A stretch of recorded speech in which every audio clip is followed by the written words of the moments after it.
നമസ്കാരം. സമഗ്രയിലേക്ക് സ്വാഗതം. കെ.പി. മോഹനൻ എം.എൽ.എക്ക് നേരെ കയ്യേറ്റ ശ്രമം. കരിയാട് തണൽ ഡയാലിസിസ് കേന്ദ്രത്തിൽ നിന്നുള്ള മലിനജല പ്രശ്നത്തിലാണ് പ്രതിഷേധം.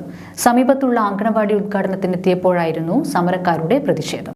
പാനൂർ കരിയാട് അംഗൻവാടി കെട്ടിടം ഉദ്ഘാടനം ചെയ്യാനെത്തിയ കെ.പി. മോഹൻ എം.എൽ.എ കയ്യേറ്റം ചെയ്തു.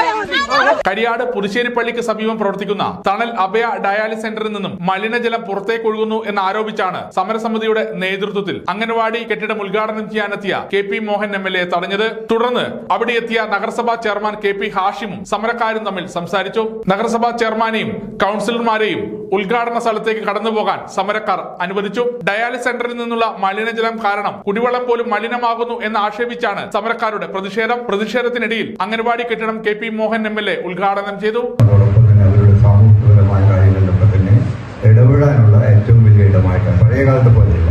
പഴയകാലത്ത് രക്ഷിതാക്കൾ വീട്ടിൽ നിന്ന് പോകുമ്പോൾ മക്കളെ എവിടെയാണ് ആക്കേണ്ടത് അംഗൻവാടിയിലാക്കാം, അതായിരുന്നു ഉദ്ദേശം. ഇന്നതൊക്കെ തന്നെ മാറി. വിദ്യാഭ്യാസ സാമൂഹിക സാംസ്കാരിക രംഗത്ത് കുട്ടികൾ നന്നായി മിടുക്കന്മാരും മിടുക്കികളായി മാറിക്കൊണ്ട് മുന്നോട്ട് പോകുന്നത് അംഗൻവാടിയുടെ നല്ല വിദ്യാഭ്യാസപരമായിട്ടുള്ള കാര്യങ്ങളുമായിട്ടുള്ള ഇടപെടലുകളാണ്. അത് അവിടുത്തെ ടീച്ചറും മക്കളും ഒക്കെ തന്നെ സ്വന്തം മക്കളെ പോലെ ലാലിച്ചുകൊണ്ട് മുന്നോട്ട് പോകുക എന്നാണ് ലക്ഷ്യം. ആ ലക്ഷ്യം കൈവരിക്കാൻ വേണ്ടി സർക്കാർ വളരെ ഗൗരവത്തോടു കൂടിയാണ് എല്ലാ കാര്യത്തിലും ഇടപെടുന്നത്. അവിടെ തന്നെ നമ്മുടെ യുവതികൾക്കുള്ള മുലയൂട്ട് കേന്ദ്രങ്ങൾ, അതുപോലെ തന്നെയുള്ള കാര്യങ്ങൾ, അതോടൊപ്പം തന്നെ അവരുടെ ശരീര കാര്യങ്ങളൊക്കെ തന്നെ പരിശോധിക്കാൻ വേണ്ടിയുള്ള ഇടങ്ങൾ, ഇങ്ങനെയൊക്കെ തന്നെ ചേർന്നുകൊണ്ടുള്ള ഒരു പ്രത്യേക ഒരു ഇടമായിട്ടാണ് അംഗൻവാടി. ആ അംഗൻവാടി ഒരു കലാരംഗത്തുള്ള ഒരു ക്ഷേത്രമായിട്ടാണ് എല്ലാവരും കണ്ടുവരുന്നത്. അത് പരമാവധി നന്നായിട്ട് തന്നെ മുന്നോട്ട് കൊണ്ടുപോകാൻ നമുക്ക് സാധിക്കണം.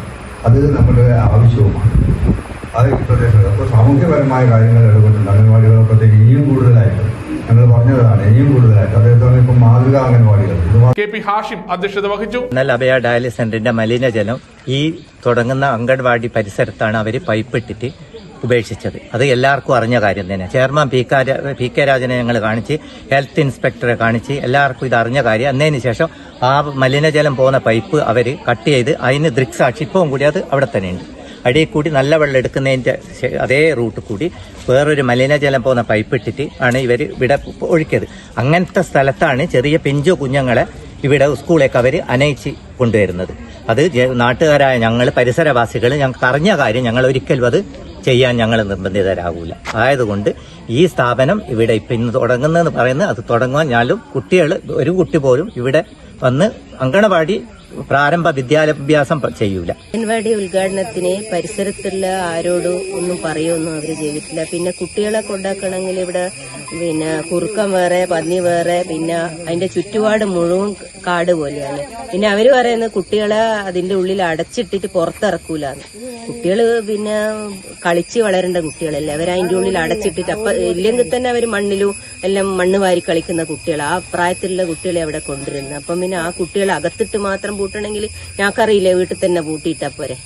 പോയിന്റ് എന്ന് പറഞ്ഞാല് ഡയാലിസിസ് സെന്ററിൽ നിന്ന് വരുന്ന മലിനജലത്തിന്റെ പൈപ്പ് ആരും അറിയാതെ, പരിസരക്കാരറിയാതെ അവിടെ ഒഴുക്കി വിടുകയും അതിന്റെ ഉത്തരവാദപ്പെട്ടവർ വന്ന് നോക്കുമ്പോൾ അത് അവർ ബ്ലോക്ക് ചെയ്തിട്ടിട്ട് അത് ആ പൈപ്പ് അവിടെ ബ്ലോക്ക് ചെയ്തിട്ട് ഇപ്പൊ അവിടെയുണ്ട്. അങ്ങനത്തെ പിന്നെ മലിനമായ ഒരു സ്ഥലമാണ് അവിടെ. അവിടുന്ന് സമഗ്ര ന്യൂസ് പാനൂർ.